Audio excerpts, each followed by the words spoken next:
Welcome back and happy January 10th. Ding! We're reading from chapter 13. Molly and I have just gotten back to California.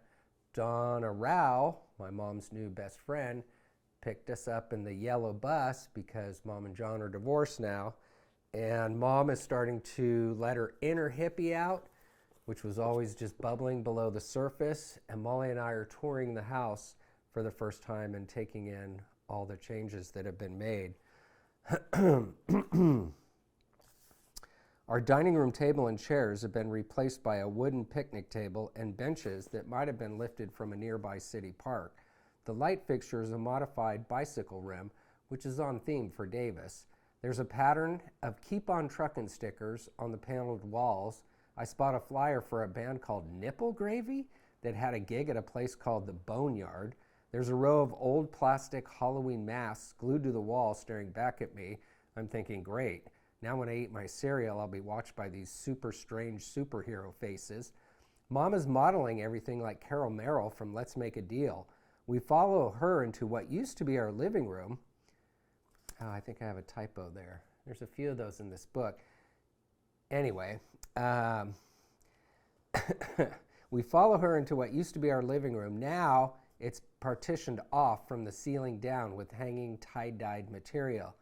Want to guess what's behind the curtain? She asks. I'll take the box. Very funny. She pulls back the curtain. It's my room. Bitchin', right? It's exactly how I picture an opium den in Marrakesh. There's incense burning from a plate on the floor. The upward wafting smoke makes me sneeze. Achoo!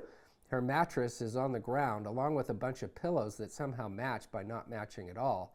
Next to her bed is a collage she created with images of flowers, mountains, wild animals, exotic people, empty beaches, crescent moons, sombrero galaxies, and pink sunrises.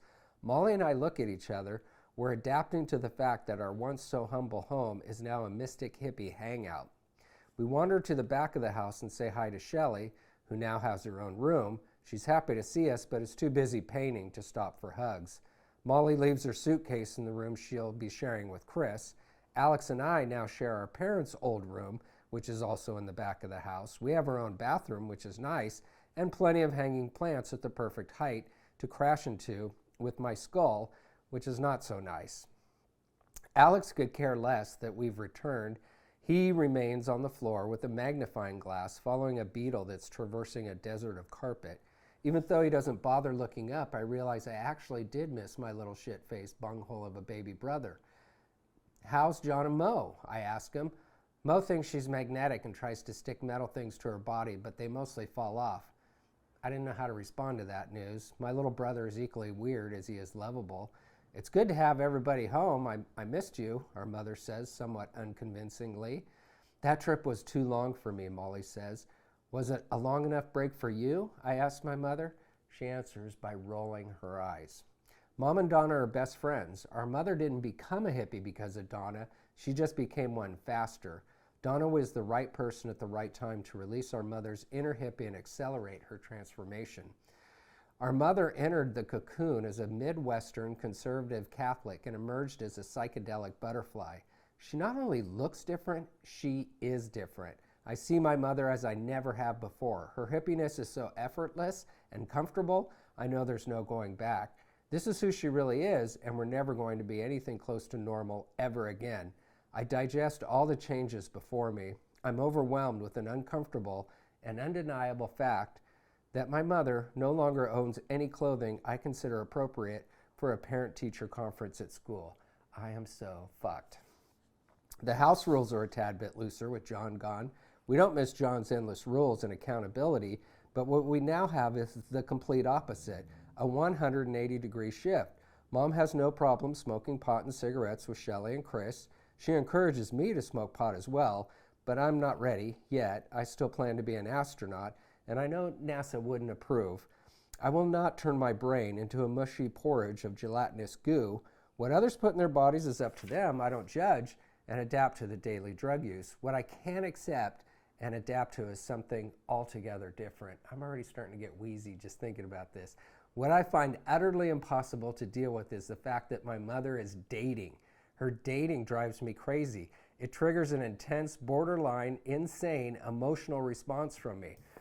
We'll leave it there because this is some more interesting stuff, but I wanted to add one tidbit.